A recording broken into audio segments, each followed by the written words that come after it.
পারবো না। এলাকার মানুষের অত্যাচার, আমি এমনি স্ট্রোক হয়ে আছি। সারদা নাই, হ্যাঁ এবার আর সারদা নয়।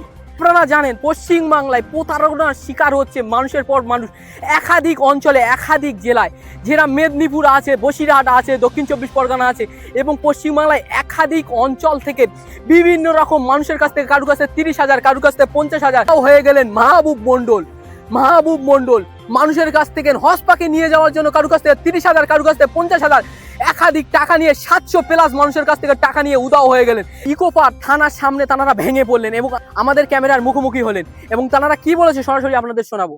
সাথে কি হয়ে আছে আমি বলতে পারবো না। এলাকার মানুষের অত্যাচার, আমি এমনি স্ট্রোক হয়ে আছি। একবার এলাকার মানুষের অত্যাচার আমি সহ্য করতে পারছি না। যে কোনো প্রকার হোক, নীলনদের কর্ণধারের কাছ থেকে আমি টাকা উদ্ধার পেতে চাই। আমার মানুষদের টাকা আমি ফেরত দিতে চাই। আমি কারোর সঙ্গে প্রতারণা করিনি, কিন্তু আমার কাছ থেকে যে টাকা নিয়েছে সেই আমার সঙ্গে প্রতারণা করেছে। তার প্রতারণার শিকার হয়ে আমি মানুষের কাছে আজ আমার মান সম্মান ইজ্জত সবকিছু বিকিয়ে গেছে। প্লাস আমি টাকা তাদের কি করে ফেরত দেবো আমার ব্রেনে ঢুকছে না। আমি তাদের টাকা ফেরত দিতে পারছি না। বারবার তারা আমার বাড়িতে আসছে, অত্যাচার করছে, নানান কথা শোনাচ্ছে।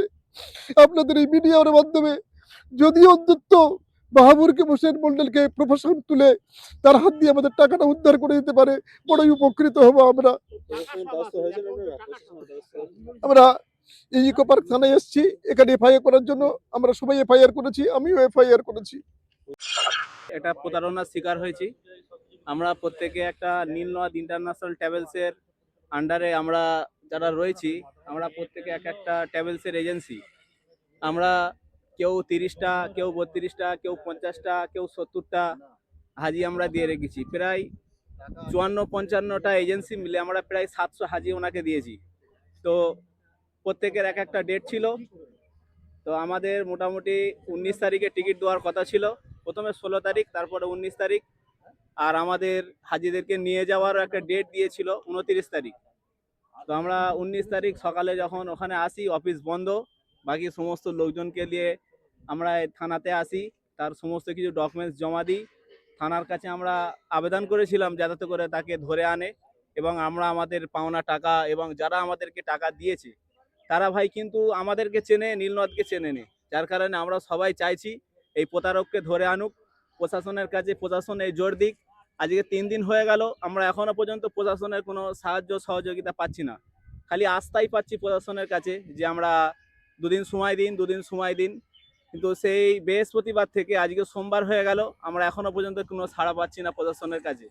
আমরা মিডিয়ার মাধ্যমে বলতে চাই যে সারা যত প্রশাসন আছে সমস্ত প্রশাসনের কাছে আমাদের আবেদন যাতে যত শিগগিরই এই একে মানে ধরা হোক এবং তার উপযুক্ত শাস্তি, এবং আমাদের যাতে করে টাকাটা আমরা ফেরত পাই তার একটা ব্যবস্থা যেন আমাদের হয়ে যায়। হ্যাঁ, নীলনদের আমরা টোটাল ধরুন এই 53-55 জন এজেন্সি, এদের মধ্যে কারো 70টা, কারো 25টা, কারো 30টা, এরকম 700 হাজির মানে টাকা আছে। তার মধ্যে সব থেকে বড় কথা হচ্ছে যে মানুষগুলো টাকা দিয়েছে সবাই খেটে খাওয়া মানুষ, মসজিদের ইমাম, মাদ্রাসার শিক্ষক, সমস্ত গরিব মানুষের টাকা এগুলো এরকম আত্মসাৎ করে চলে গেছে। আমাদের সকলের একটাই আর্জি যে ওই জানোয়ারটাকে ধরে এনে উপযুক্ত শাস্তি এবং আমাদের টাকাটা যেভাবে উদ্ধার করতে পারি, এটা আমাদের সমস্ত মুখ্যমন্ত্রী পর্যন্ত আমাদের এই আওয়াজটা যাক, যাতে করে আমাদেরকে সাহায্য করে, যাতে আমরা এরকম একটা অসহায়, এখন আমাদের এখন কিচ্ছু নেই, মানুষ আমাদের উপরে, আমরা মসজিদের ইমাম, মাদ্রাসার শিক্ষক, মানুষ আমাদের কম বেশি আমরা সকলে নীলনদের এজেন্ট, নীলনদের হয়ে আমরা কাজ করছিলাম। তাদের সঙ্গে আমাদের চুক্তিবদ্ধ ছিল যে আমরা মানুষের থেকে, তারা বলেছিলেন যে 55,000 60,000 টাকায় আমরা ওমরা নিয়ে যাব। বহু মানুষকে নিয়ে গিয়েছে, কিন্তু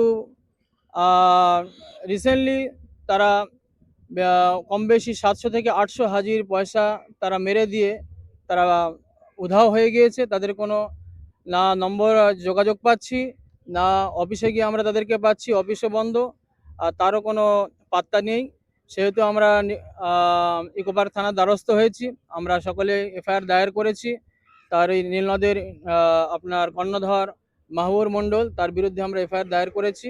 সেই উদ্দেশ্যে আমরা একত্রিত হয়েছি। আমরা সকলেই কম বেশি নীলনদের হয়ে কাজ করছি।